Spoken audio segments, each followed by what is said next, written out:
How's it going, guys? My name's Aaron. Welcome to my man cave. I'm in it just to rewrite history, cause I'm in the mood to label us the leaders of the new school. This ain't for the radio, can't find this on YouTube. This the type of killing that these critics ain't used to. Victorious, victorious, victorious. In this day and age, I got time for innovation, time to be creative.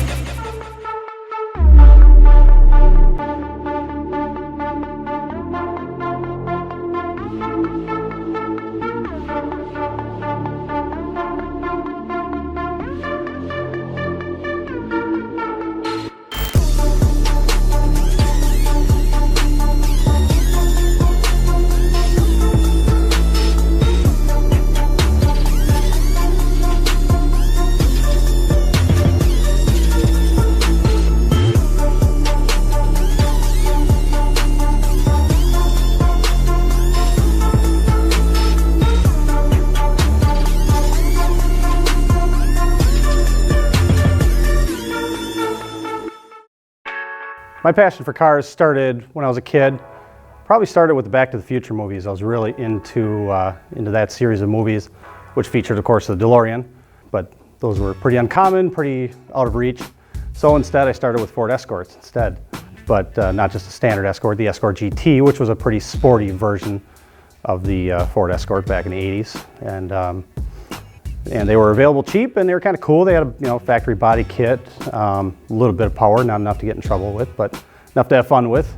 And so I had several of those. I actually killed a total of 10 Ford Escorts in my high school years over a matter of a couple of years. So I'd probably hold the record for that. But yeah, so time went on, and after I got to the work environment, started picking up some Fox body Mustangs with 5-liter V8, something a little more power, a little more fun, and just kind of kept working my way up the ladder, I guess you could say.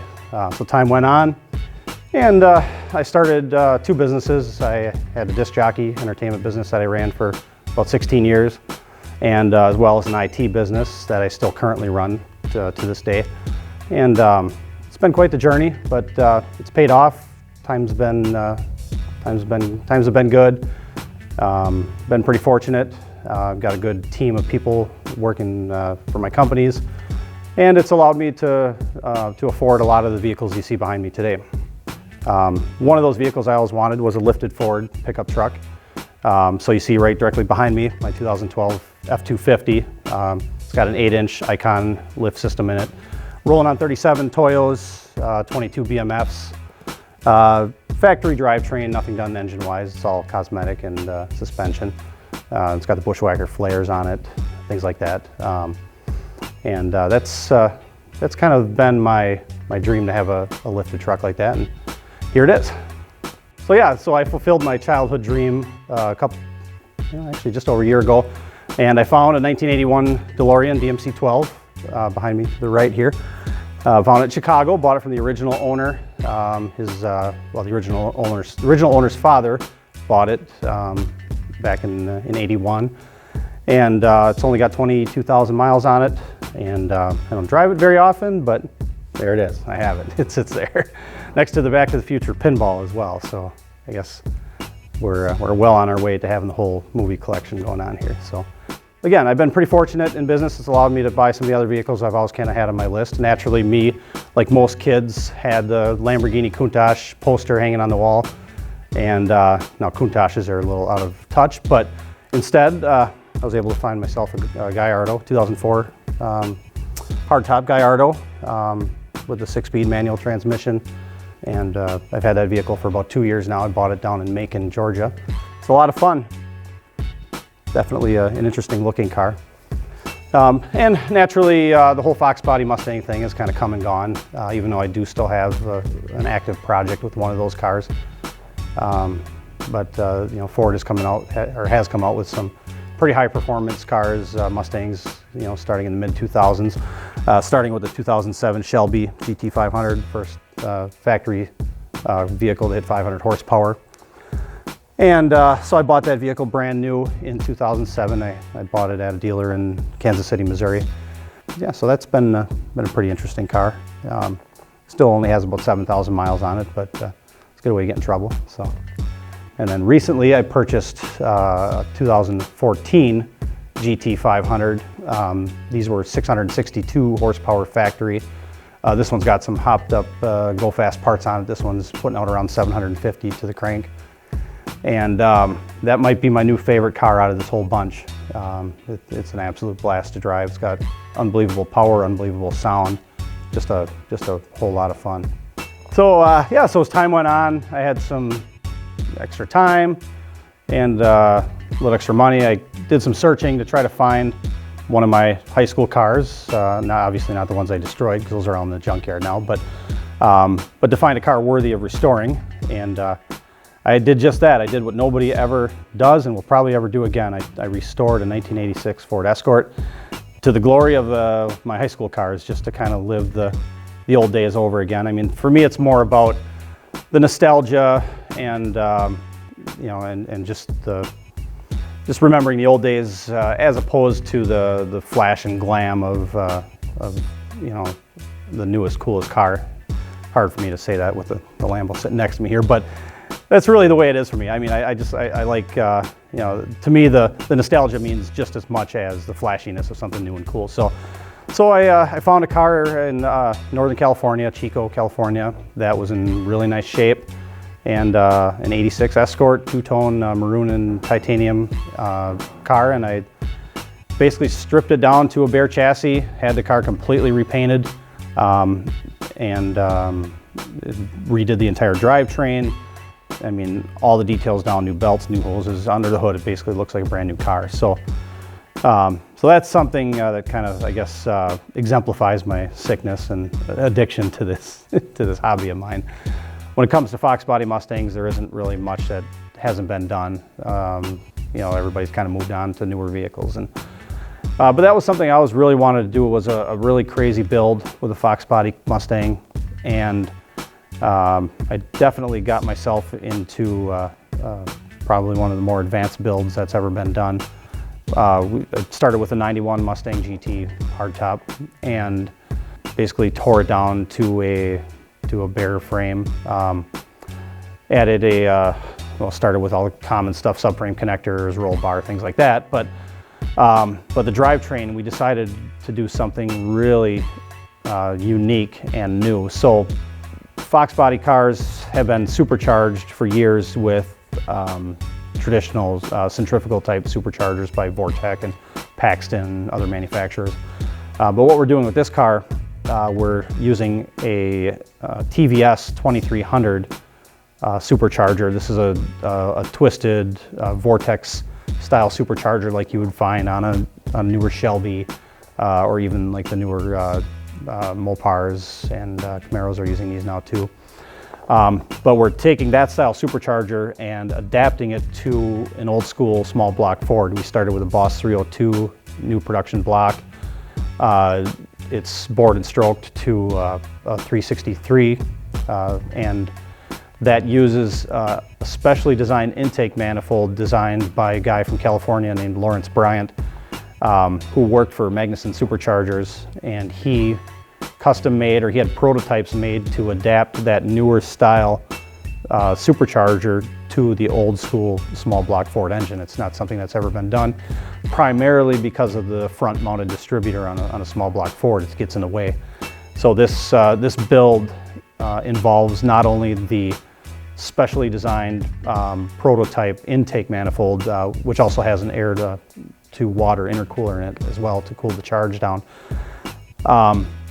But in addition to that, we're going with a distributorless ignition system, similar to what you'd find on a modern vehicle.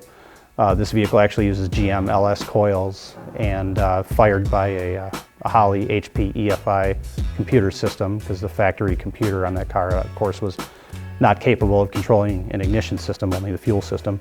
What's going to be really unique about this car is this is going to have one of two TVS style superchargers on a small block Ford engine, because unless somebody else ever custom develops an intake to do this, it's never going to happen again. So, you know, I do like the drivability of the modern cars, at least something from the 80s and newer, you know, something fuel injected, you know, better suspension. They really started to, American manufacturers really started to figure it out by the mid 80s of, you know, how to build a car. So you really can't deny the vintage collectability of the muscle car era vehicles.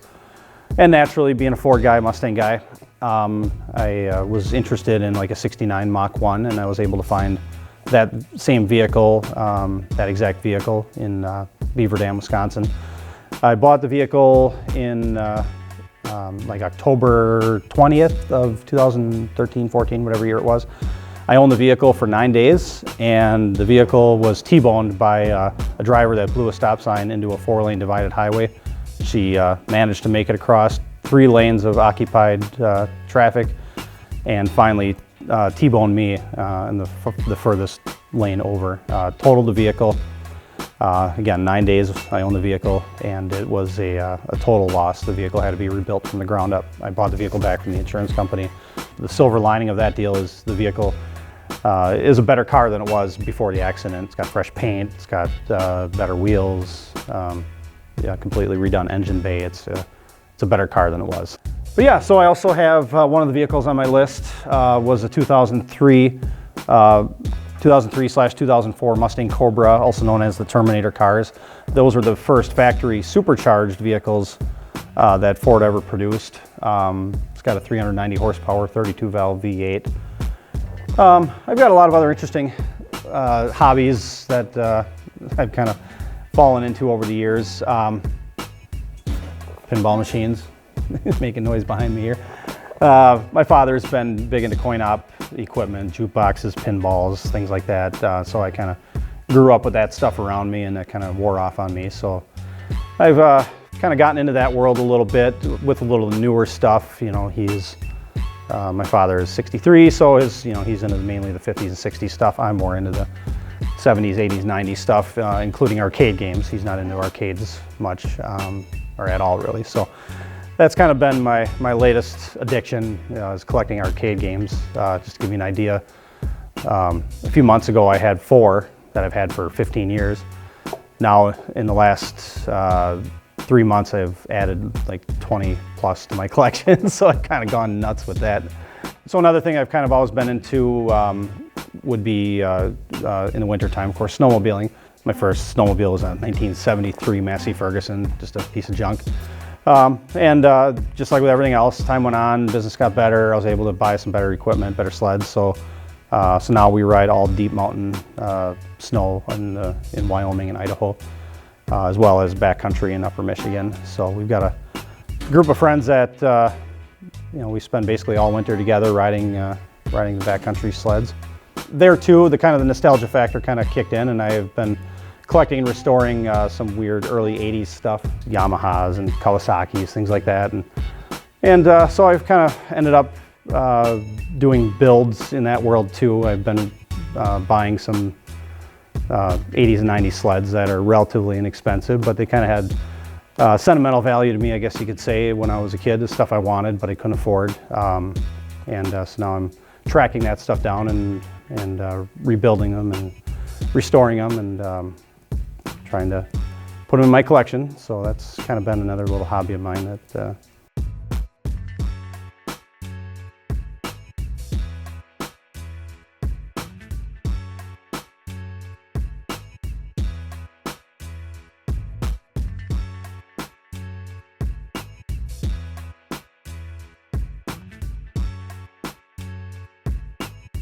All right, guys, thanks for checking out my place. Hope you enjoyed it. Don't forget to like or share if you think somebody else might be interested in checking it out.